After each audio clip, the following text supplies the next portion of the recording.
అందరికీ నమస్కారం. ఇప్పుడే అందిన వార్త. విషాదం భవనంలో పెద్ద శబ్దాలతో తీవ్ర భయంలో మంత్రి. ఈ విషయాలన్నీ తెలుసుకునే ముందు వీడియోని పూర్తిగా చూడండి, అప్పుడే మీకు పూర్తిగా అర్థమవుతుంది. అదేవిధంగా చాలామంది సబ్స్క్రైబ్ చేసుకోకుండా వీడియోని చూస్తున్నారు, దయచేసి సబ్స్క్రైబ్ చేసుకోండి. సబ్స్క్రైబ్ చేసుకోవడం వల్ల నేను చేసే ప్రతి వీడియో అప్డేట్ మీకు ముందుగానే నోటిఫికేషన్ రూపంలో వస్తుంది.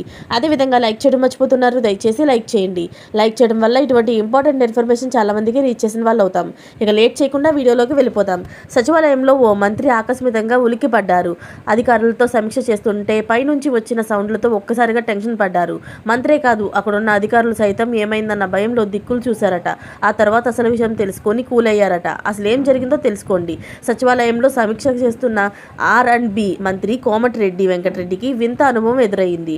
అధికారులతో 5వ ఫ్లోర్లో ఒక సమీక్షలోనే ఉన్న సమయంలో ఒక్కసారిగా పైన ఏసీలో నుంచి శబ్దాలు వచ్చాయి. దీంతో మంత్రితో పాటు అధికారులు ఉలికిపడ్డారట. ఏమైందా అని ఆరా తీస్తే ఏసీలో ఉన్న సమస్యతో అలా సౌండ్ వస్తుందని అధికారులు చెప్పారట.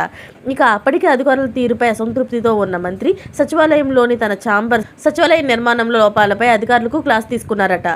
R&B శాఖ మంత్రి అయిన ఛాంబర్లో చాలా చోట్ల పగుళ్ళు, ఏసీలో నుంచి వాటర్ లీకేజీ, అలాగే వాష్రూమ్లో గ్లాసులు పగిలి ఉండడంతో అసంతృప్తి వ్యక్తం చేశారట మంత్రి. ఈ క్రమంలో మంత్రి సెక్రటరియట్లోని తన ఛాంబర్ కింద టైల్స్ ఫిట్టింగ్ నిర్లక్ష్యాన్ని అధికారులకు స్వయంగా చూపించారు. 1000 కోట్లకు పైగా ఖర్చు పెట్టినామని చెప్పిన రాష్ట్ర సచివాలయంలో మన ఇంజనీర్ల పనితీరు ఇంత నిర్లక్ష్యంగా ఉందని టైల్స్ మధ్యనున్న గ్యాప్ను చూపించారట మంత్రి. మనం ఖర్చు పెట్టే ప్రతి పైసా ప్రజల సొమ్మని, దాన్ని మరిచిపోయి ఇష్టం వచ్చినట్లు చేస్తామంటే కుదరదని హెచ్చరించారని తెలుస్తుంది. గత ప్రభుత్వంలో మాదిరిగా ఇష్టం వచ్చినట్లు చేస్తామని చూసి చూడనట్లు వదిలేసే ప్రసక్తే లేదని హెచ్చరించారట.